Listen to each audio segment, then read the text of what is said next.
night may be long and the dark may be deep, but the answers are there to be found. Whether it's the normal, the abnormal, or the paranormal, you're in the right place. Let's go beyond reality. Welcome to the program. It's Beyond Reality, and I'm your host, J.V. Johnson. Thanks for being with us tonight. We've got a good show for you. Chuck Bergman will be joining us. He's a psychic cop. He worked for 32 years as a cop. He's been psychic all of his life. And those two worlds work together sometimes, and they conflicted at other times. And we're going to get his experiences straight from his version of things when we bring him on the program in just a little bit. Looking forward to this conversation, of course. Just a couple of reminders. I want to make sure you subscribe to the YouTube channel. Go to YouTube and search for J.V. Johnson, and you will find the channel pretty easily. We've got about 500, maybe 600. I don't know. The count is weird to me, but we've got a lot of back episodes there available to you for your viewing and listening pleasure. There's no charge to subscribe, obviously. Just go to YouTube and subscribe. And also click the notification icon. That way you'll be notified when we put bonus content up or when we stream live like we're doing now. Welcome to everybody in our chat room, by the way. Always great to have all of you along with us. One more thing I'll ask you to do is find us on Facebook and like that page as well. Beyond Reality Radio and J.V. Johnson. Both of those are great to go to. A lot of great information. We keep you up to date as to what's going on with the show and what else we're up to. You know, if we're making appearances, whatever it happens to be. So again, tonight we'll be talking with Chuck Bergman. He is a retired police officer, also a psychic, and we are going to see how those two worlds complemented each other, or maybe they didn't. Maybe they were at odds with each other. Either way, it's going to be a great show right here on Beyond Reality. We'll be right back. Don't go away. Please support the program. Go to patreon.com/Johaw. That's Johaw. Chuck Bergman is an author, a psychic medium, and a retired police officer. He's had the ability to communicate with the spirit world since childhood. He's been profiled on the A&E Network, Biography Channel, and many other TV channels, as well as being a frequent guest on many radio shows. In addition to giving individual readings and hosting group forums, Chuck has assisted numerous law enforcement agencies across the country in their ongoing investigations. Chuck, welcome to Beyond Reality. It's great to have you here. Real honor.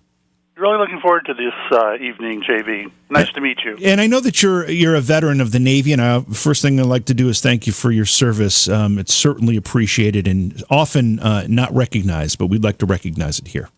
I appreciate that, and thank you very much. So you were a cop for 32 years, but you've been a psychic all your life. Tell us how these sensitivities first came to your attention. You recognized what was going on. What was going on in your life at the time, and how did you recognize it? Yeah, for me it was funny. It started at a very early age, probably, I don't know, 5, 6 years old. I've told the story many times because it's so unusual where, 5, 6 years old, I was playing in the backyard of my house in Florida where, I'm playing alone, and I had this dream. I don't know why. I wanted to be one of the safety boys or patrol boys, whatever they call it, in the part of the country that you're in. And this is where they put their little uniform on you, and you have a flag on a pole, and you cross the children in the morning, on their way to school. And I wanted to do, we called them patrol boys here in Florida, and you had a little strap over your shoulder with a badge on it, and I just wanted to do that as a child. And what happened was one day I made my own little uniform and tacked a little red flag onto a wooden pole and pretended I was letting little kids cross, our driveway and stuff like that. When all of a sudden I said, oh, I need the badge. So I went in the house and made one out of aluminum foil and did the best I could to put it on the strap that I was wearing over my shoulder, and it kept falling off. Being a small kid, you get a little upset. I started to cry a little. And being the only one in the yard, the only person around, I heard a man's voice speak to me and say, "It's okay, Chuck. Don't cry. One day you'll be wearing a real badge." And I remember looking up to heaven, looking around. Wow. And there was no one around to acknowledge, there's no one here. So I bolted into the house, told my mom about it.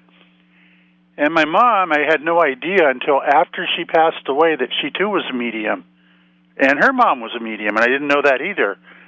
And they didn't want me doing this. They had a sister, my mom's sister this is back in England now where she grew up, was hearing voices and seeing apparitions, and they didn't know what to do with her, so they put her in an insane asylum. And my mom was afraid that that would happen to me if I'm hearing voices and seeing things. So for that part of my life, she squashed it, like, oh, it's your imagination. All little kids hear voices like that. It's nothing. Don't worry about it. But I do remember her right after that running out to the backyard and looking over the fence, seeing if there was anyone around that could have said something to me, and obviously there wasn't. So I would have to say I had a couple minor incidents like that, and it went away. And it wasn't until I was probably about 30, 32 years old when the decision was made, I guess it's time for Chuck to start using this ability. And sure enough, even though I was on the police department, I was married, had 2 children, everything was like what you'd call a normal lifestyle. Right. And man, I started hearing little voices a little, but then I would start knowing when people would die, and I'd be right exact on it. So in other words, I'd be at work, I would know that someone, either an uncle or whatever, had passed away during that shift that I'm working on the police department. I would go home and learn that it was true, that they did pass away. So when I happened to see their face and get a little message or whatever, found out, wow, it was accurate. How would I know? Because back then we didn't have text messages, cell phones, and stuff like that. So I got to admit, it pretty well grew from there. I decided to start reading books and going to meditation class, and I went to several places in the downtown area. One point you didn't bring up, JV, I was a cop in Salem, Massachusetts, which is known as the Witch City. In fact, our arm patch, to this day, has a witch on a broomstick for the police arm patch. Oh, wow. And that's the logo on the side of the cruiser as well. So, the tourists love it. It's kind of like definitely a tourist town, but the logo, the whole witch trials and all that stuff played a role in it. And I still wonder, how the heck I grew up in Florida, ended up going into the Navy, getting out of the Navy, and staying in Salem, Massachusetts, of all places. And this is before I was using any of the abilities that I had, because I didn't know I had them. Right. Yeah. You mentioned I can't remember what you call them, the safety boys. What was the name for the safety patrol that you had? I think we called them just patrol boys. Patrol boys down here. Yeah, we had them too here in upstate New York, and they were called safety patrol. I'm not sure if we called them officers. I don't remember, but safety patrol. And I remember wanting to be, and I ended up being on the safety patrol. Oh, darn it! I didn't. I wanted to be so badly. As soon as I became aware of them, something about that authority really appealed to me. And maybe that's what it was. Didn't even need to see them in the morning. Those poor guys had to. Yeah. They made you stand with the flag out at a certain angle, and your left arm behind your back, and parade rest or whatever they call it. We didn't have flags. We just said we put our arms out to stop kids from crossing the street, and then when it was safe, we put our arms down, and we had a sash, like a belt sash with a badge on it. Yes, that was the belt that I was trying to put the badge on, yeah. Wow, I was so proud of that. So I know exactly what you're talking about right now, and it makes me chuckle remembering all that. But as a kid, when you did a pretty good job of explaining that first experience you had where you heard a voice. And you said it didn't happen a whole lot as throughout your childhood, but it would happen sporadically. Did it scare you at all? Was there any point where you were afraid of what you were hearing? A good question. As a child, it seemed like there were 6 children in the family, 4 boys, 2 girls, and the boys had 1 bedroom, all 4 of us, and we had 2 sets of bunk beds. So it was always problems going on, like. If I'm on the top bunk, my older brother would be on the bottom bunk, and just as I'm almost asleep, his arm would come up the side of the bunk bed and hover over my face until I notice it. We were always trying to scare each other in that room. So, couple that with I swear there were times when I'm looking in an empty closet and seeing movement, shadows, stuff like that. And there was one incident that really, really led to all of this starting to unfold as a little boy, and that's when my grandmother came to visit from England, and it was her first night, Mom and Dad took advantage of, Grandma there to babysit, so they went out for the evening. And, the boys went to bed, and at one point I woke up screaming, and my grandmother came in and then took me by the hand, took me into the living room. And she was really smart about the way she did it, too. She sat me down and said, I remember the Late Show was coming on, and we're watching the TikTok and all this stuff going back and forth. And she waited till the timing was right, and she said, Chuck, you woke up screaming. Why were you screaming? And I said, Grandma, all these people were standing around my bed staring at me, and they just kept looking at me. She said, oh, okay. And then she's like getting me into the movie a little bit. Then she leans over again and goes, how many were there? I said, there were 5. Do you remember what they looked like? And when I described the people, she knew each one from England. Oh, wow. Their energy or their spirits had apparently followed my grandmother, on her trip. And when I told her what they looked like, she knew them. And she actually said to me, she said, you have a very special gift. You'll use it when you're older. You won't use it now, but it's a very special gift, and use it wisely. And then she's very cute about peeling an apple and giving me a slice and saying, now come on, we're going to watch the movie. Like that was no big deal, But, that was kind of the start of all of this happening for me. Yeah, but Chuck, you said that you didn't realize your mother had the same sensitivities until after she passed. Is that true? Right. So you That's didn't true. you didn't get a chance to talk about this with your mom? Not really, other than I remember when I went into the Navy, for instance, and what happened was I had no intentions of joining the military, the Navy, and one night I'm asleep, but in my sleep I saw myself standing in front of a building at attention with all these Navy guys, and I remember the drill instructor walking up to me and screaming at me because that morning I shaved, but I guess I missed a hair or something on my face. And in the dream, he was really, really mad at me. And it was somewhere in Florida, and I didn't know where I was at. It was really hot. The funny thing is, when I woke up, I was drenched in sweat. I went in and explained the entire image to my mom, and wouldn't you know, I would say about 1 month later, I was standing in front of the building, 6 o'clock in the morning, the same drill instructor right in my face screaming at me because I didn't shave properly that morning. And even then when I wrote her a letter and said, Mom, remember I came into your room, I woke you up, and we talked about it. It happened today. Well, she never got back to me. She did not really want me to pursue this or go down this path. So you think that her reluctance to talk to you about it was because she didn't want you doing the same thing? Was that what was on her mind? I believe so, and I heard later, too, that from a couple of people that my mom would give readings to her closest friends only, and the agreement was, I'll give you the reading, but no, don't tell anyone I did this. She just, I don't know. Did she have a bad experience with it? You may not know. You may not know the answer to that, but do you suspect that?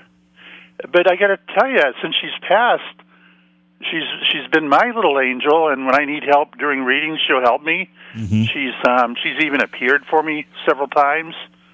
My older brother, who thought that I was absolutely nuts, they're gone. You can't talk to them. They're dead. It's like the ever-ready bunny. When the battery's dead, the bunny stops.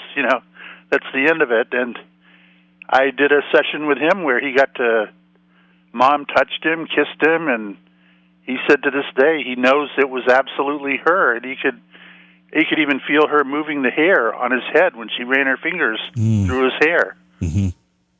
So yeah, she's active from the other side, but for some reason didn't want me doing this.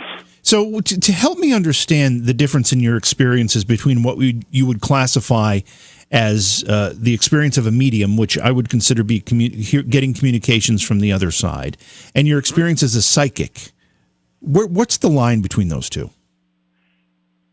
Very blurry. I would say very blurry. That's a good way to put it, yeah. Yeah, it's like,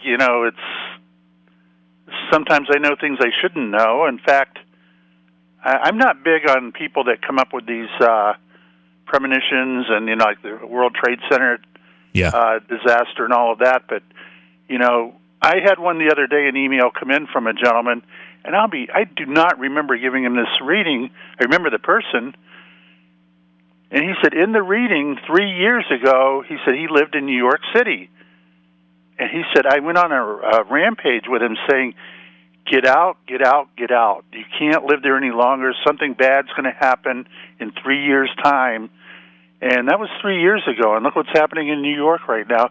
He did. He actually moved out, him and his wife, and, I'm kind of shocked that they would take my say-so on something like that and just do it, but I don't remember saying it. I don't remember telling him that. When you give a reading for someone, do you kind of get trance-like maybe? Do you get into a state where you might not always remember what you're saying? Only with certain parts, because I had it again yesterday with a person, and then this is how weird the statement was that I made to her. I said, there's someone coming, your way, in a relationship situation, and you're going to know because, and I said, this is corny, but I know what I'm seeing and hearing. You'll be in your bedroom, you're going to hear a siren that's real loud coming from the street area or whatever. You're going to go over to close the window to, deaden the noise, and then you're going to find out the window's already closed. And this is, what I told her like several months ago. Mm-hmm. Well, she had just met a guy, had a dream about the guy, and when she woke up from the dream, she heard a siren really loud, went over to close the window, and the window was already closed, exactly like I told her, and she had recorded my session, so... Oh, wow. To play it back and hear it word for word, and there it is matching, and it sounds kind of, incidental, doesn't matter or whatever, but when she told me that, about closing the window and the window's already closed, the siren and all that, I don't remember saying that to anyone ever. So trance-like is probably what's going on to a point, because usually I can remember every element of a reading. And it's at some point, you mentioned being 32 years old when you rediscovered these gifts. I'm not sure if that's exactly the way you put it, but so that implies that there was a period there from your childhood to being 32 that you either ignored them or you hid them or you didn't feel like you had them. What was going on in that period? Well, I was busy, I just joined the police department, had a marriage, had a couple of children. It's like there wasn't time for this stuff. And then what happened was, it was kind of an interesting story. I was up in Maine. We were Christmas shopping, the wife and I, and on the way home, out of nowhere, we're in heavy traffic. We're on our way back to Massachusetts. And I said, hey, what time is it? And she said, 2:30. And I didn't want to say it, but I had to. I just said, just remember I'm telling you that at 2:30, someone we know passed away. It's an older lady, and it's not a family member. And by the way, she's got a message for you. She's saying, take the day off. Thank you anyway. Of course, my wife thought I was absolutely, absolutely nuts. So the way it happens, we continue our drive. We make it home. And there was only one message on her answering machine from her best friend that she worked with. And she said, hey, when you and Chuck get home, I know you're up in Maine. When you get home, could you give me a call and maybe come over? Mom passed away a few minutes ago, and I've had to call. They're coming to remove her body, and I don't really want to be in the house alone when this happens. Mm. And she hangs up her phone. But remember the good old days with the cassette tape? Oh, yeah. Mm-hmm. And you hear that beep, yep. Message received at 2:30 p.m. Oh, wow. It's like, holy cow. And then I said, but, it's funny, the message was, take the day off, thank you anyway. And she looked at me and she said, oh, my God, tomorrow I was supposed to go sit with my friend's mom so she could go Christmas shopping. And now that she's passed over, she's saying, take the day off, I don't need you, thank you anyway. And what I'd like to bring up to anyone listening, that one key element here is very, very, very important. If you're breaking into this stuff new, start analyzing what these messages mean.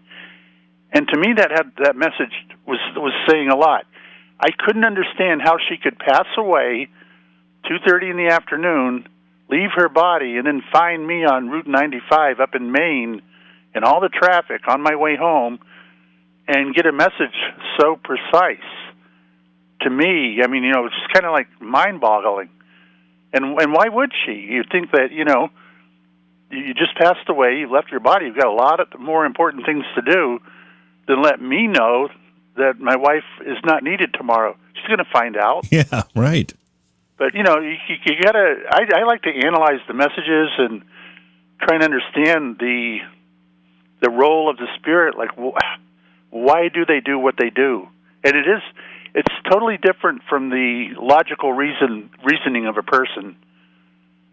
It's just totally different. Yeah, now this came out, that particular message, which kind of re-triggered everything for you, kind of came out of the blue. I mean, you weren't actively, trying to sense things like this. It just came out of the blue? Yeah, and I'll be honest, at that point, I would say a few weeks earlier, I was up at a ski lodge with a few of the guys that I work with, and we went out the night before partying like you have to do up there. It's mandatory. So the next day, we're all hungover, and we're having our breakfast, and we were watching something on TV. I think it was Sally Jesse Raphael, and a little striker came on the lower panel, said, "Up next, James Van Praagh claims he can talk to the dead. Question mark, question mark, question mark." Right. Just to show you where I'm at. This is like a month before the thing happened in the car with me. And I broke out laughing. I said, "Don't change the channel, anyone. I got to see this." And I do it jokingly, but I even used the word fruitcake. I said, "This fruitcake thinks he can talk to the dead." That's where I was at with this stuff. Wow. I didn't think it was real. I didn't think it was possible. And you just discounted your experience as a kid at that point? I did. Mm-hmm. Probably from my mom's influence and even my dad telling me that no, you can't, it's not possible, and it's your imagination and all of that, so yeah. I think it worked for a while, and then all of a sudden when it's all happening again. And by the way, James Van Praagh did come on after the break and blew our doors off. Right. He was really, really, really good. That probably changed some of your opinion anyway. It did, and a couple of guys in there, it's funny, it was 50-50. Some of the guys were like, "Wow, that's pretty amazing." And then the other half is coming up with reasons how he cheated, Right. He probably did this, he did that, or, lucky yes. Or what do you say to people who say, "Man, what you're doing isn't possible"? What do you say to those folks? I get it a lot, and I just, the people that do that with me, I just say, well, I was in your shoes at one point, and it's almost like growing. I said, if you're even questioning it right now, then that's telling me that with time you'll probably find out that it is for real. But it's almost like you're in kindergarten and I'm the professor right now, so I'm not going to argue with you because you're not going to listen. So I just kind of let it go. I'm not going to, and you can't prove it. Right. It's like right now, if you said to me, tell me something about my dad. What color was his hair? It doesn't work that way. It just doesn't work that way. We're talking with Chuck Bergman tonight. He is the psychic cop, and his website is his name, chuckbergman.com. If you're listening to the podcast version of the show, we thank you for doing that as well, and hope that you share the links to the podcast with your friends, your family, on your social media, whatever it happens to be. Of course, the show is available on all major podcast distribution points, including Apple Podcasts, Google Podcasts, Stitcher, and others, Spotify as well. Many others. So anyway, thanks for being here. Chuck Bergman is our guest tonight. He's a psychic cop. He's written a couple books. One is called The Psychic Cop. The other is The Everything Guide of Evidence of an Afterlife. We're going to talk about that and more with Chuck. But before we get back into the topic at hand, Chuck, I want to ask you a question about the fact that while you were in the Navy, I see you spent some time on some aircraft carriers, and we've heard, reports of the coronavirus hitting a couple Navy vessels, particularly an aircraft carrier, pretty hard. Can you give us a sense of what life was like on an aircraft carrier in just a couple minutes here? We can get a feel for what those people are going through. Yeah, all of it is, you'll never be 6 feet away from a person. Typically there's 5,000 men or more on the carrier. Even the bunking quarters, there might be 1, 2, 3 tiers of bunk beds. And then you can reach over and grab the row next to you. They're that close together. So you're sleeping that close together. You're eating on the mess decks right on top of each other. Most of the things you do, I'm not going to say you're crammed in tight, but it's the odds of spreading a germ like that is going to happen. That's I can't think of a better breeding ground. Plus, typically they're rather warm because of the motor generates a lot of heat, and it's stale air, so to speak. So I could just see that being a nesting place for any virus. Yeah, it's a bit scary in those terms. And I also, just the idea that an entire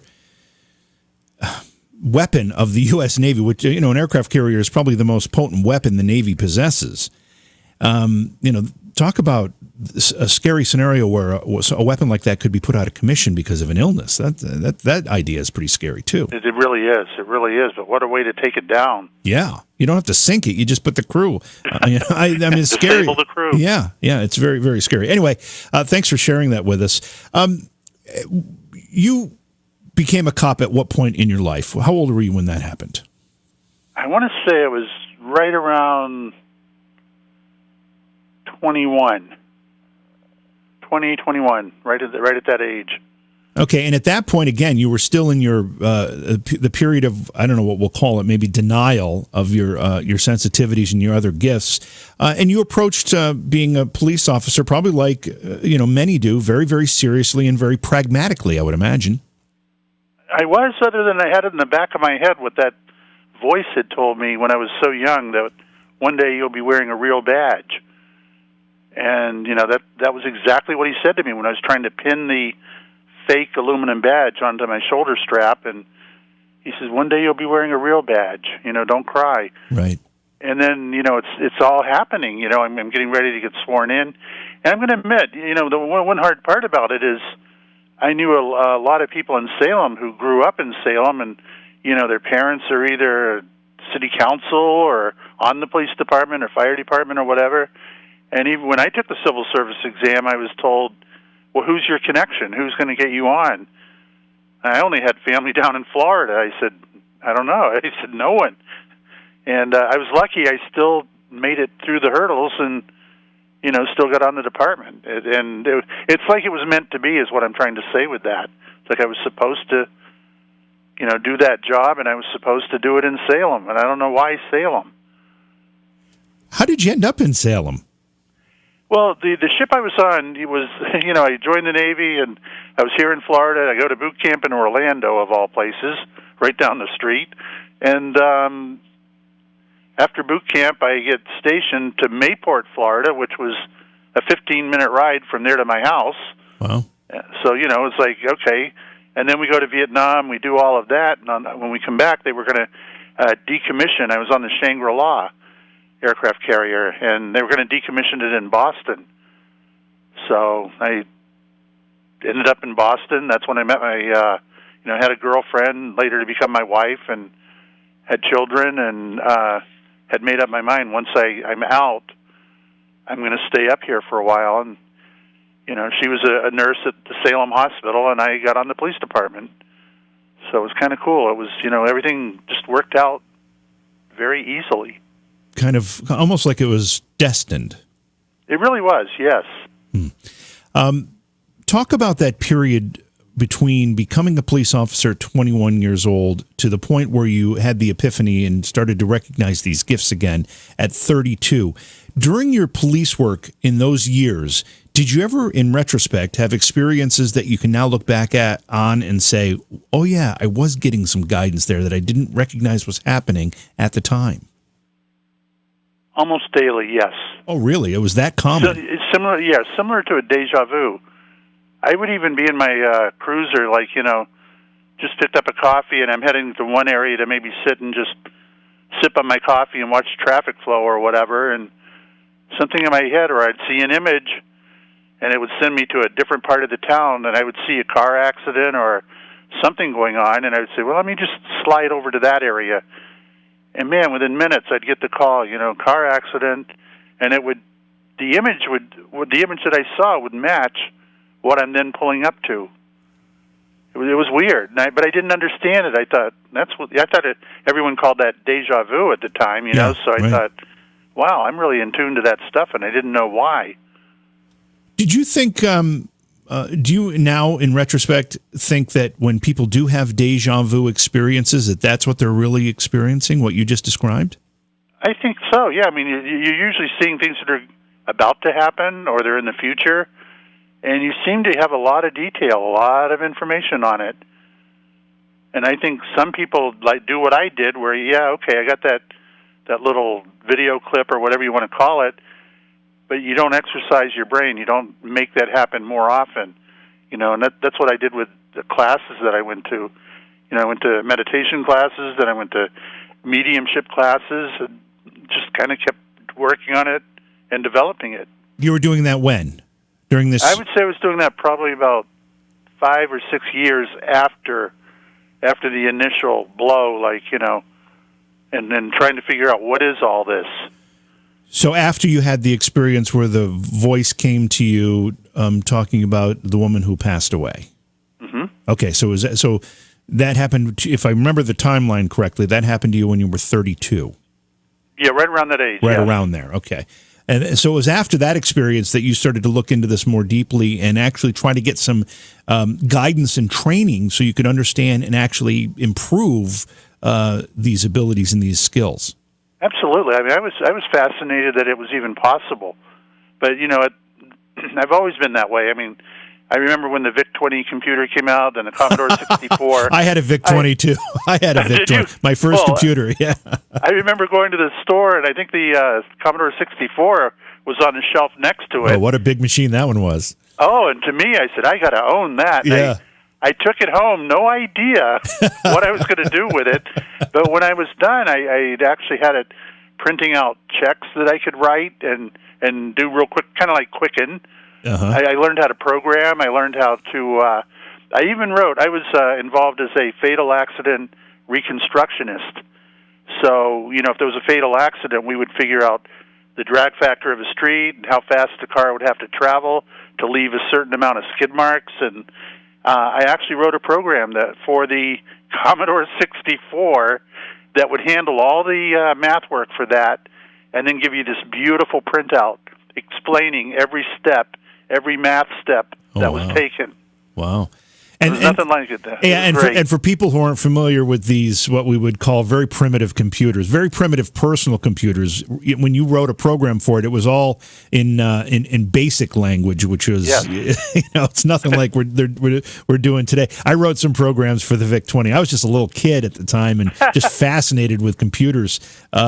Yeah, so I remember that very well. And I remember getting the VIC-20, which was the little sister to the Commodore 64. Yeah, I remember that. So funny to think back on it. And I'm bringing that up because on the same idea, when I started discovering that, wow, you can communicate with the other side, that was like my new Commodore 64. It was like, this is new to me. I want to know all I can learn. I was blown away by it. I was very, very fascinated. Yeah, and those computers, and this is way off topic, but I get a kick out of it. Those computers, when you wrote a program or something, you had to store it on a cassette tape. Yes. You had to, and that was a process unto itself. You had to have the right volume so it would record properly. It was very bizarre. And you may not ever get it back again either. That's true. So that's true. That was part of it. So during those years of, between 21 and 32, you're on the police force. You're having these deja vu incidents that you now look back on as your sensitivities kind of fighting to come through. Did you ever share any of that with some of your fellow officers? Oh, great question. Some of it I did, but what happened was the very first incident where with the lady, and the 2:30 and the message for my wife and everything, I was so disappointed because I thought, wow, that was amazing that I could see her, hear her, and the information was accurate, and we pretty well proved it when we got home. But yet, a few days later, when we're around my wife's friends, if the topic was brought up at all, it's like, I'm nuts. Right. Like that didn't happen or whatever. They just kind of danced around it because they couldn't grasp it. They couldn't understand it. And it was like a wake-up call for me, like, a lot of people don't get this.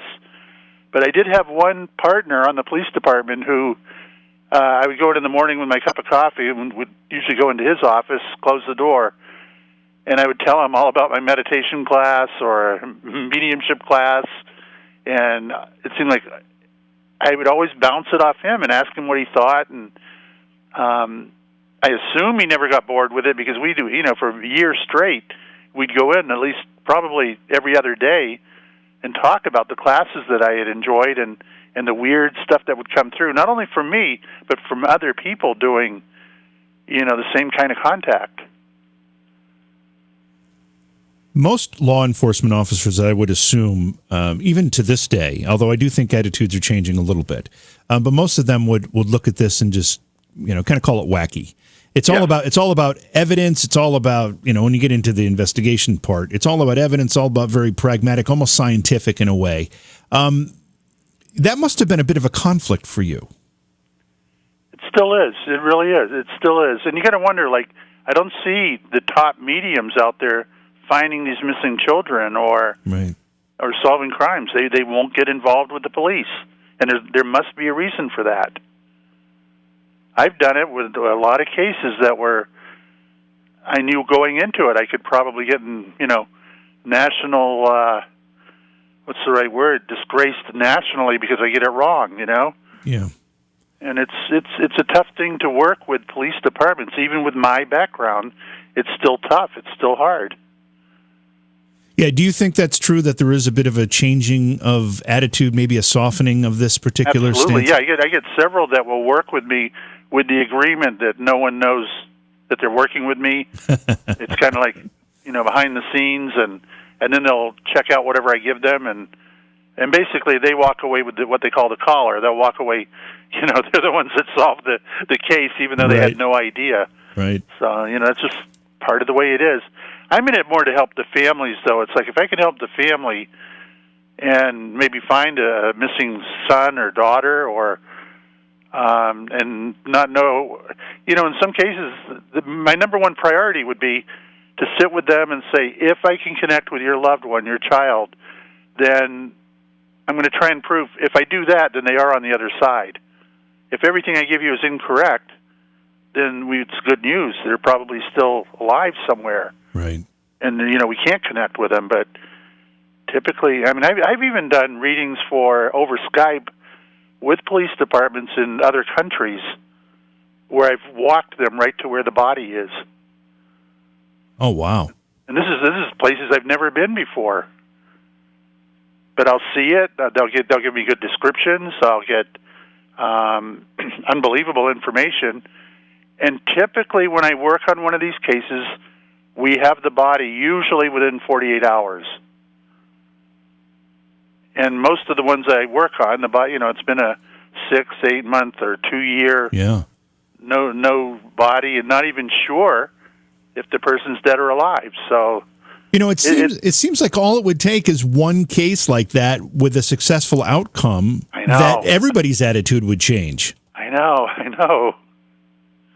But it doesn't. It just doesn't work that way. It doesn't. I did one I'm here in Florida, and I did one over the phone for California where they'd been searching for a young man for 8 months with police dogs, helicopters, the media, you name it. And finally, everyone kind of gave up after 8 months, and the family heard about me or whatever, gave me a call, and on that evening, I said, the only thing I'm going to help you with is I'm going to try and determine whether your son is dead or alive. If I can connect with him and see him or hear him, then we'll know he's passed over. And it was within 2 or 3 minutes of talking to them, I said, I'm seeing kind of like bloody fingers climbing rocks. Like, was your son an avid rock climber? And the dad said, oh, my God, that's all he did in his spare time. Yes. And those are the validations I'm looking for. And, I'm not going to get into the whole story, but at one point I said to them, I'm sitting inside of an old pickup truck. It's green. It's a Chevrolet. And something about the mileage is 159 miles at 020 degrees. Does that mean anything? So they plotted it out on a map from their house, which all I know is California. I said, so go north from your house, 020 degrees, 159 miles, put an X. Your son is telling me that's where you're going to find his pickup truck, and his body is next to it. JV, 24 hours later, they've got the truck, and the body is next to it. This is after searching for 8 months. And you're right. That should have made like national. Yeah. Like. It should have had national attention. However, a couple of folks in our chat room bring up a really good point about this. What happens at the court if a prosecutor came into a courtroom and said this person's guilty, and we know because a psychic led us to the body? What does that do to the court case? Not guilty. Yeah, that's the problem, isn't it? And no matter how good you are, so you got to have the facts to go along with it. In that case, they were able to send a helicopter because you couldn't reach that area any other way. And they spotted the truck, and then they had to go up on ATVs. They found the truck and the body next to it, and then they began their investigation to see if it was foul play or not. So, which I already had told them what I knew it was, which later did line up with what, were the circumstances with their son. But it is a tough one for court. But there's nothing wrong, too, with going into court and just saying, we were given information by a third party, and we checked it out and found it to be true. Yeah. And he just happens to be a well-known psychic medium, or she, or, it just doesn't matter. I mean, they can still use that information as long as it did pan out to be correct. Have you ever had to testify in court based on your psychic visions or whatever it happens to be? I have not, no. And it's funny, I've got two judges that call me all the time that I'm friendly with that have retired like I have, and they're saying now that, because I'll give them personal stuff even, and they're both saying, wow, if you were ever brought into my courtroom, I'd put you on the stand. How long have you been back in Florida? 15 years now. 15 years. Does that put you over the into the Casey Anthony situation? Oh yeah, I remember when that was going on. Yes. Did you do anything just on your own work with that? I'm trying to remember what years that was. It was I don't know. It wasn't that long ago, actually. Wasn't that long ago, but I remember when all that was going on. I try and keep away because I had a bad experience with one locally that I just did an amazing job with a 7-year-old girl that was murdered. And Ooh. The sad part is I went to the home where the mom was, and the girl had only been missing for one day at that point, and I gave her all this information, but very specific stuff about a couple of family members of hers that had passed away. And I'll just say the one because it was so bizarre. I said, I got a gentleman coming through. He claims he took his own life. He shot himself in the head with a small caliber pistol. Now, what a weird thing to say. And she said, yeah, it was a .25 caliber, and because it was a small caliber, he lived for like 2 or 3 months. And everyone said, why didn't he just do it right? But she knew who it was right away. And this is in front of 2 detectives who are taking notes on everything. And I said to the mom, who we didn't know anything at that point, I said, she's over the state line into Georgia. They're telling me that you will be with her in 3 days' time, but we won't have the person responsible for at least 6 weeks, but he will be brought to justice. Everything I gave played out exact, including things that happened with her daughter that past weekend with a library book that I should have no way of knowing about. Wow. And the mother told the whole story to the 2 detectives, and yeah, that's right. Everything played out, but the funny thing is, they have the funeral. I didn't go to the funeral. I don't want to be too noticeable on something like that. So the mom is there, and the 2 detectives that witnessed the whole reading and everything, mom says to the detective, she said, can you believe it? Everything Chuck said was 100% accurate. And the detective looked up and said, no, we don't believe in that stuff. Oh, man. But yet he witnessed it. Right. And every word was totally accurate. I even knew which day they would find the body, and that it wouldn't be in Florida. It would be over the line in Georgia, over Route 95, other side, in Georgia. Everything was right on the money. But it makes me wonder about intelligence here. Yeah, well, that's a whole other discussion, I think. I think it is. Yeah. I can't imagine it would be easy to resist the temptation to look at cases like I mentioned the Carolyn Anthony one that was high profile. Who's it? Jean-Benet Ramsey case. Oh God, I wish I could have gone to the house. There are so many of these high profile cases that remain unsolved. You can say that the Anthony case was resolved because she was acquitted, but we still know there's more to that story. Absolutely. It must be really difficult not to want to get involved in those things. The ones I do get involved in, it's always been very positive, and I'm happy with the results in the end in a way.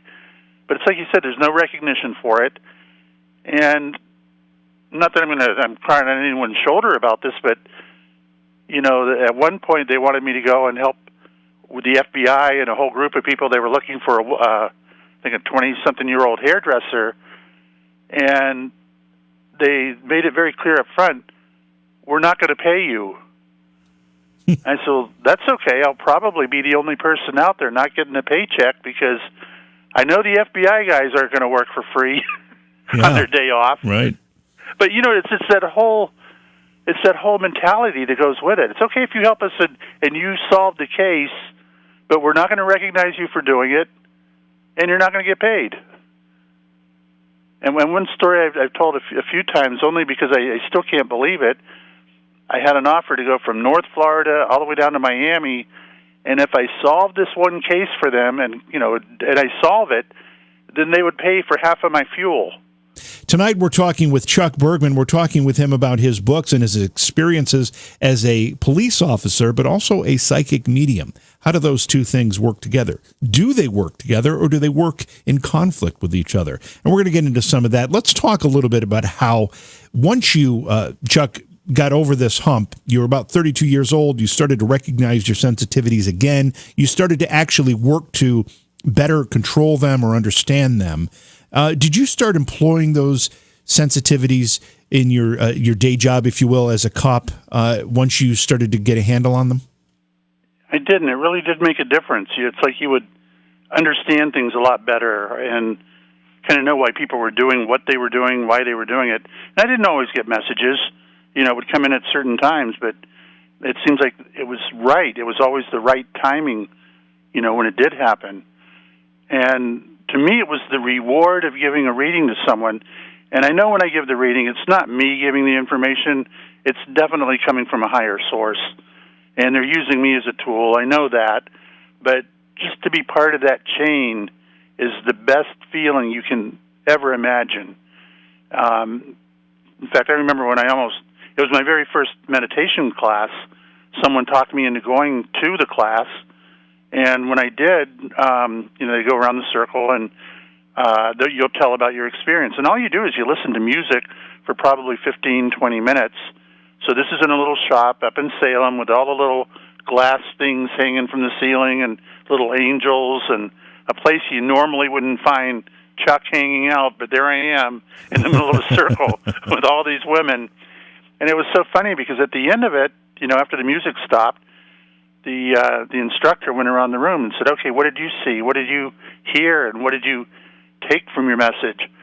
And I'm thinking, message? I didn't get any message. Why am I even doing this? I just wasted one of my days off, I wasn't that impressed with it. I was relaxed and everything felt good. And then when she came to me, she said, well, what did you get, Chuck? I looked around the room, and then I looked to the left of me, and there was an older lady to my left that I barely paid attention to. I said, would you mind standing up? And she did. And back then, this is way out of character for me. I gave her a hug. I said, the hug isn't for me. The hug is from Gail. Gail tells me that she died in a car accident at the age of 25. And as I see her, she's very thin, with long, brown, beautiful hair going down her back, all the way down her back. Very pretty girl. And this isn't much, but I got to give you this message from her. She's saying, I will be there. And the woman started crying and hugged me. Oh, and by the way, she did say she died. I don't know if I said that, but she did die in a car accident when she was 25. I don't know if I said that part of it. So anyway, the woman said that would be my daughter. Gail, my daughter, died in a car accident when she was 25 years old. She was a vegetarian, very thin, like you described, with long, brown, beautiful hair going all the way down her back. She said, you described her perfectly. She said, I've never been to one of these circles. I've never tried this. This is my first time today. And the only reason someone talked me into it is I had a dream last week that Gail, her daughter, the granddaughter, is getting married next month. And in the dream, Gail said that she would be at the wedding. And for me to repeat those words, that she will be there, meaning she'll be at the wedding, it's like I didn't know how to interpret all that. And how could I get, especially as a cop, you're going, you could look at an armed robbery guy run by and later find out you were wrong on half of what you saw for clothing and shoes and stuff like that. But to hear to someone you don't even see, and yet you get everything exact, name and everything, that was, for me, a pivotal point. It was like, there's so much more to this than what I understand or know. And I remember even then, after, listening to everyone else, I stepped out front, sat on a little bench, and I just watched people walking by, and it looked like they were holograms. It was like, I think that just changed my whole life. As a police officer for the Salem, Massachusetts Police Department, that must be, I would expect that having some type of sensitivities would almost be a prerequisite part of the training. I know. I tell the story of how I got in trouble with the police chief because with time, like we talked about the Commodore 64 and VIC-20 and James Van Praagh, the world-renowned medium, had opened up a website, had been on the TV and everything. Well, he opened up the first chat room that I've ever heard of, and I joined it, and the deal was $50 for a password, good for a year, and you would also get a phone reading from James. All for $50. So I remember paying that and doing it, and what happened was I had started getting so into this and giving readings to people that they were writing him letters and emails and telling James how good I was. So he got in touch with me again and said if I could give him an accurate reading, he would put me on his website as a practitioner, to give me credibility. And I thought, well, who wouldn't want that? Right. For sure. So it came about. I gave him a reading, then I had to give his secretary a reading because you could find out things about James pretty easily if you wanted to. Anyway, once he put me on the website, the chief called me in shortly thereafter, and then I didn't know why he wanted me. But as I walked into his office, the chief's sitting at his desk. He's got his monitor in front of him, but I could see the reflection of the screen in the window behind the chief. And I could see James's website. I could see James Van Praagh's face. I went, I think I know. I think I know why I'm in here. And Chief St. Pierre says, he says, Chuck, we've got a problem. He says, what's this? And he spun the monitor around. I said, I've been doing this for a couple of months now.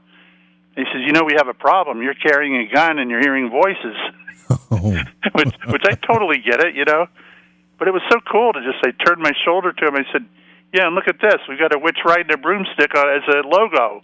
He said, so? I said, I think they go hand in hand. And we just had to make an agreement that when I could do I could practice what I wanted on my time, but not on department time. So, had to go with that agreement, and it worked out fine. There were no problems. Let's talk about your book, Evidence of an Afterlife, a little bit. Obviously, as a medium, you've had communication with people on the other side, so therefore you have to firmly believe there's something over there. Have you got any sense, based on your conversations, as to what it is on the other side? I do, yeah. I know in meditations, I feel like I've been privy to see some of what it's like and feel what it's like, and I've heard the music over there, which is so much cleaner than what we have. The air is so much clearer, and the the colors are real brilliant. I know I've witnessed all that stuff, and yet it's kind of, it's discouraging because then you come back to this, and it's like you can't prove any of the other stuff to anyone, so you don't even tell anyone. But, in every reading I do, they don't say, they miss us over here, they wish they were part of family again and stuff like that. but they're not ready to come back. They don't really want to come back, all the spirits I've talked to. So what is, you've described it, what it maybe feels like or looks like, but can we, with any kind of educated guess, determine what it is? Is it heaven? I look at it as heaven because I feel it's perfection. I feel it's almost like what you have when you're in a dream. You know, I've had dreams. You don't get mosquito bites in dreams. You don't get, you don't sweat. There's all these benefits, all these things all these torturous things that we go through here that they don't go through at all on the other side. Even almost like no gravity up there. It's a couple of dreams I've had where I'm up there. It's like I'm walking, and kind of like moonwalking, where you can just take one step and go, I don't know, half a mile or whatever, as long as you keep your feet above the ground. You just keep flowing. And I know for a fact that I've given readings where people are up here, in northern Florida. The first time it happened, it was with a gentleman. I was with his wife, and he's coming through beautifully. And he said the daughter didn't want to come. She was afraid of it, of the reading. And yet he, at that moment, went back down to Miami at the speed of light, is what they claim, told me what she was doing, and she was buying what looked like a pair of ballerina shoes at a mall in the, down in Miami. So I'm describing this to the wife. I said, this is what your husband's saying your daughter is doing at this very moment. The next day she calls me and she said, Chuck, I almost passed out. I go in my daughter's room, and they weren't real ballerina shoes. They were ones that you tack on the wall. So Mom goes in there. The ballerina shoes are tacked on the wall, and Mom found the receipt from the mall, and it was. She ran her credit card at the very minute that we were talking about it, or that I was giving her information about the ballerina shoes. Wow. So and I love evidence like that. To me, is evidence. It's like because I wouldn't know about these shoes And then when Mom was able to match it up and say, wow, 12:30, that's pretty much when Chuck was talking about her being at the mall, her buying the shoes. And Dad, and that's another thing. Remember the first one, the lady found me on Route 95 with all the other traffic right after exiting the body, like she knew where I was. And the same way with this woman's husband. Went right down to Miami, and there's my daughter, this is what she's doing, and I'm going to go back up and report on it, and he did. So there's a lot of things on that idea that we don't understand about the other side. And from what they tell me, whatever you want over there, that's what you get to have. All you have to do is think about it. What was the first time it happened? It was really cute. I said to the guy, I said, this isn't much, but your wife said, when you go, it's your time to go. You're going to love her new house. It's nothing but windows. And he laughed, and he said, the house they're in now is dark, and she always complained about it and said, my next house is going to be all windows. And she passed away, and up there, she's got all her windows. Yeah. So it's like, he can't wait to be part of that now. So based on what you've learned in your experiences, Chuck, should we fear death? I think we still do. I don't think we fear death itself, but I don't think we want to leave what we have here. We've built everything up here. We've gone to school. We've put so much time and effort and love, and you don't really want to. It's leaving here. That's the sad part, I think. And then it's almost like pulling you out of one high school and putting you in another. It's the unknown factor. Like, what if I don't like this heaven thing? Yeah.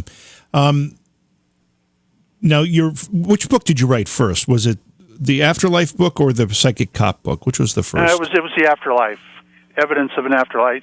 And I did co-write that with Joseph Higgins. He had already written one book on, and he and I were in meditation class together and all of that. But when the Everything Guide publishing company contacted me, they thought I had a pretty good handle where, Salem, Mass, and mediumship and all of that. And I kind of talked them into letting the two of us write it together because Joe Higgins was more into the scientific part of how all this stuff works. And I'm not. I'm not going to say I don't care. I do care, but I'm more impressed with how it does happen and how we can make use of it. But when it comes down to like protons and eons and stuff like that, I could care less. I'm just into the practical stuff. When you were working on the police department and these gifts became known throughout the department, did any of the officers approach you maybe privately and say, hey, would you do a reading for me? Absolutely. Really? With the agreement that they'd get it for free and I wouldn't tell anyone. Typical cops, it's we always did favors for each other anyway, no matter what. If a cop had a special talent and you needed his services, he'd come over and help you. No doubt about it. But yeah, I would have it many nights where they would come over and just see, like, can you connect with my son or daughter or mom or dad or spouse? And I was even amazed at some of the stuff that I would pick up. But to me, it was an amazing learning experience, not like being in high school or anything else or college. It was more of a, wow, I can't believe this, every time I would learn something. Did you ever witness anybody, and maybe it's very common, I'm not sure, but you're giving a reading and you're making connections for somebody and it moves them to tears? All the time. Sometimes I even tear up a bit. I can never get used to some of the amazing stuff that'll come through. It is, it is amazing stuff, and it can't help but be emotional, I imagine. Very. I got a cute story where one night I took my son. He was much younger than he's 15 now, but I know I'm an old guy to have a 15-year-old. But I remember when he was like 3 or 4 years old, we went to the local steakhouse and we're having lunch. It was actually dinner because we went out to the car. We were all done, and it was getting dark out, and it kind of scared me. I'm putting my son in the car seat, and this guy came out of nowhere and said, hey, mister. And I turned, and, I didn't know what was going on. And he said, I'm sitting at the table with people in there, and they told me what you do for a living. He said, do you have a business card? Because I'd love to have a reading. My grandmother passed away a few months ago, and she was like a mom to me, and I truly, truly miss her. I opened my wallet. I handed him the card. And if you can imagine, JB, you wouldn't do this because if people don't do this. I took my fingernail on my right index finger, reached up to the side of his mouth, and scratched the skin going toward the ear area, if you can imagine that happening. Okay. I said, your grandmother's here now. And I said, and I scratched it in there and said, she still feels bad about the scar you had right here as I'm scratching it. He threw his hand up, covered it, and started, there are the tears. That's what made me think of it. And he said that when he was a little boy, he was running around the house with a fork in his mouth.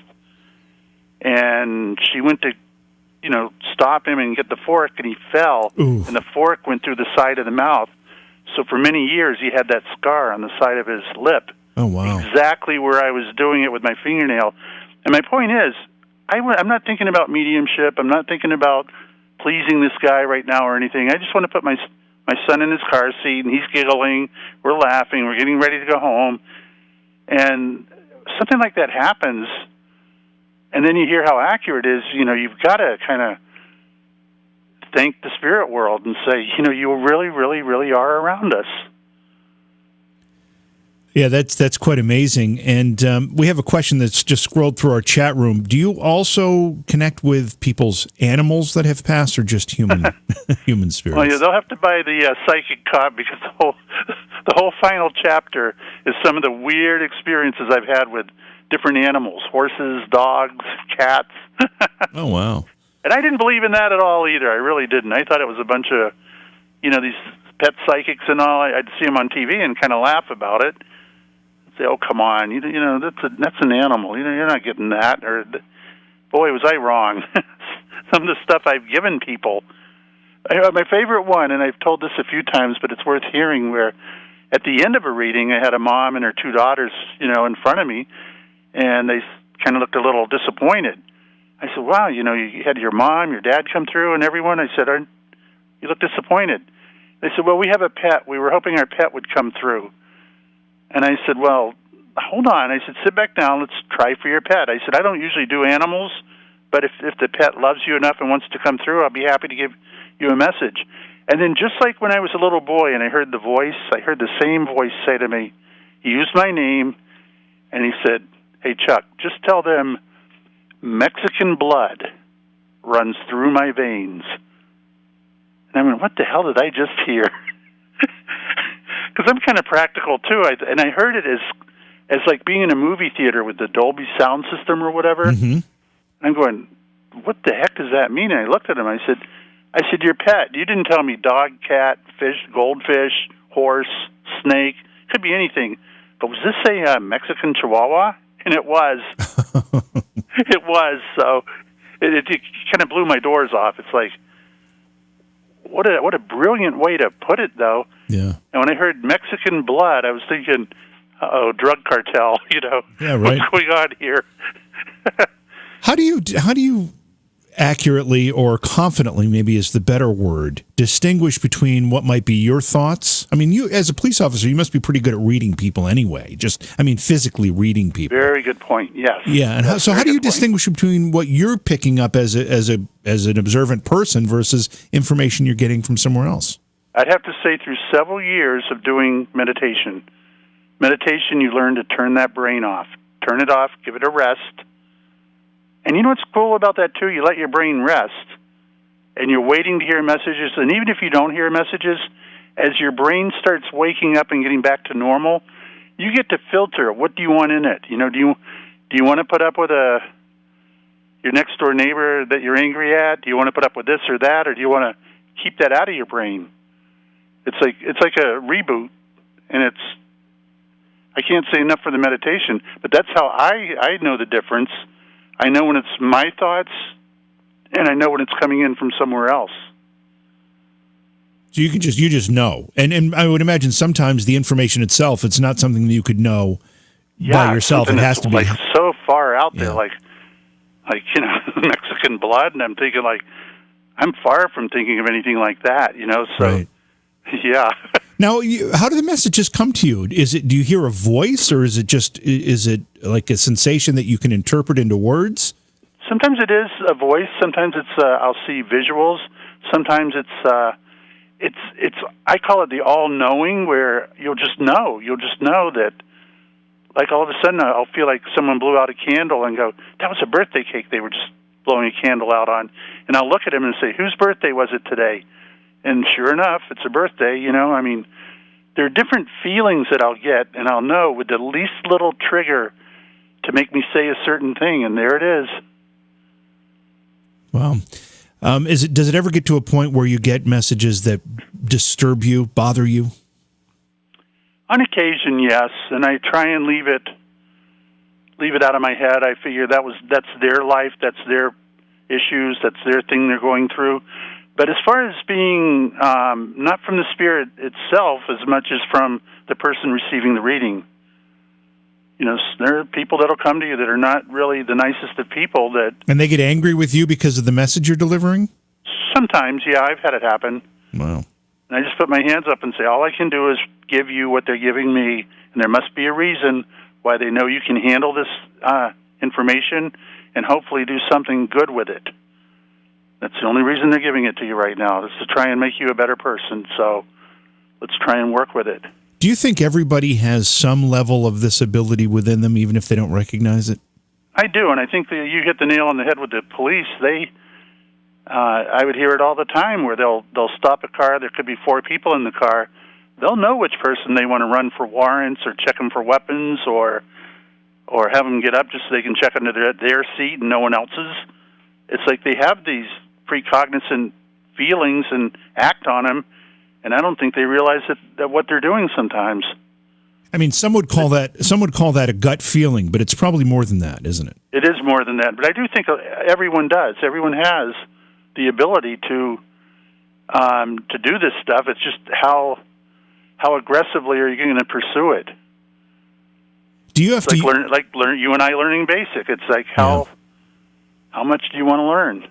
Yeah, by the time I mastered BASIC, the languages started to change, and I was not going to learn another one. I said, to heck with it. Same here. Same thing happened. I said, forget it. Let someone else do it.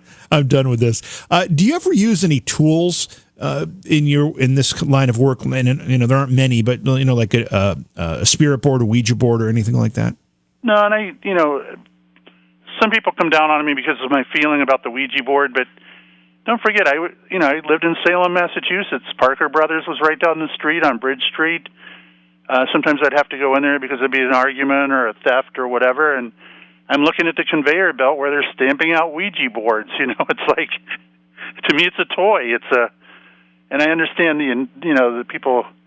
I think it goes back to that movie. What was it, 13 Ghosts years ago, where the planchette goes up in the air and points to the people, and I think it charges one of the guys or whatever. I think Hollywood has done that to us. To me, I just don't see it as evil. I really don't. I think the board that's evil. It's the people using it that could be evil. That's exactly what I was going to say. I think anything can be used correctly. Yes. It can also be used incorrectly or inappropriately. Yes. So I think you're right there.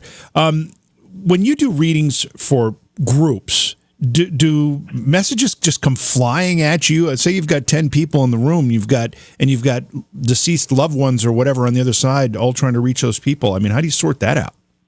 It's weird. It's almost like they say the magnet pulling, and for me, it's how I do with the first one or two people that make me feel whether I'll be successful that night or not. And just a quick example, I had a room full, it was about 4 weeks ago, and a lady, I'd never seen her before in my life, and I said, I want to come to you first, could you stand up? I said, your mom is here. I said, and something about, I'm seeing Tarzan, Jane, Boy, and the chimp. I said, but I don't care about the chimp, I don't care about Boy, I don't care about Jane, and Tarzan has to be Johnny Weissmiller, that Tarzan.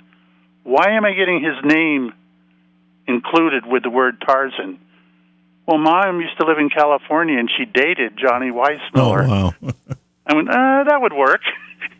But see what I mean? It's like, those are things you can't just pull out of thin air. No, you're not going to guess that. That's not something that you can just not guess. In a million years. Yeah. In fact, she was shocked. She was like, how did this guy know this? Wow. Oh, and for the person listening with the animal, because that same night, at the end of the night, someone brought up the same question. She said, Chuck, can you do animals? I said, well, none have really come in tonight, or I would have told the people, your dog or cat or whatever is here. I said, but since you're asking, there's a dog for you on the other side. Now, I didn't know if she had dog, cat, horse, or whatever.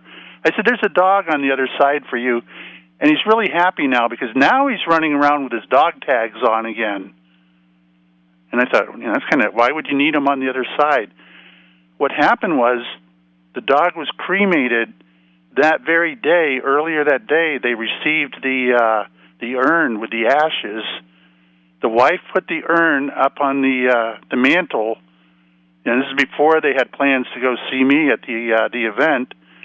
And the husband was in the bedroom and found the dog tags and went in the living room and draped it over the urn, the dog tags for that particular dog. So it was very relevant that the dog speak about the dog tags that he's now wearing. Wow. So even those are things you can't even make up, really. No, you can't. You can't make those things up. We're running out of time, Chuck. One other question I had for you, though, is that, and this kind of ties to one I asked just a minute ago. If you get a bad message from someone and you're doing a reading for somebody, do you deliver that message or do you withhold that stuff? Because it might, sometimes those things make people do crazy things too, Yeah, I've never had one so severe that I would not give it to them, but you have to be very tactful in how you present it. Mm-hmm. And let them know, listen, there's a chance they're showing me this one way, but it really has another meaning. So I want you to think about it carefully, and then I'll slowly walk them into it. And it's amazing how every time they'll agree. They'll say, yeah, I know, I needed that. I needed to hear that. And it makes you feel like, wow, if I didn't do it, and I trust everything they give me upstairs. It's like, it's like a playwright that they've already written out before we even get together to do a reading. They already know what they want to talk about. And it's, I trust that their decision-making up there is going to be accurate, and they know about the person that I'm reading. So, I do trust it. Well, your work is quite exceptional, Chuck, and thank you for being here tonight. Once again, let people know where. First of all, they can contact you if they want to have some kind of private session, where they can get the books, all the important information. Yeah, okay, most of it's on my website. I have a regular, I got the Facebook thing, but you're better off going to chuckbergman.com, or you can just put in the Psychic Cop, and it'll take you to that same website.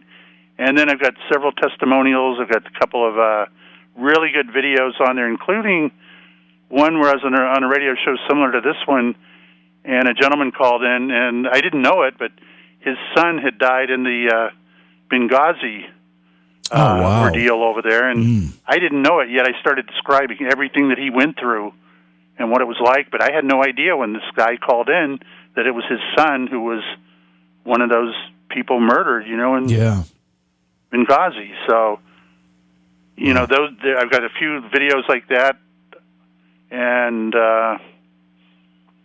just give you an idea what the work is all about. Well, again, thanks for being here with us tonight. Be safe. Florida's a bit of a troubled spot right now with this virus, isn't it? Very much so, especially for the elderly, and unfortunately I fit in that group. And I got to admit, I'm a little concerned, but I do stay home a lot, and I've cut all of the group activity out. I'm going to let all this stuff blow over, before I get active again. I still do phone readings, and I'll even do Skype readings and stuff like that. And I have to keep it quiet right now. Yeah, no, that's understandable, and basically the whole country's got to do that. I've never seen anything like this. It's really unbelievable. So quickly happening, and you just have to protect yourself. Yep, protect yourself and your families. Anyway, Chuck, again, thanks for being here tonight. I look forward to having you back on the show. It was a real pleasure. Love it. I love meeting you, JV. It was great. Beyond Reality Paranormal is hosted by J.V. Johnson and produced by Orion Palmer and Slick Eddie Edwards. Like us on Facebook and subscribe to our YouTube channel. Please consider supporting the program either through your podcast platform, click on the link in the description, or on Patreon at Joha Productions. If you'd like to be a guest on Beyond Reality Paranormal, or you have a recommendation for a guest, contact our producer, Slick Eddie Edwards. Eddie is spelled with a Y at slickeddieedwards@gmail.com.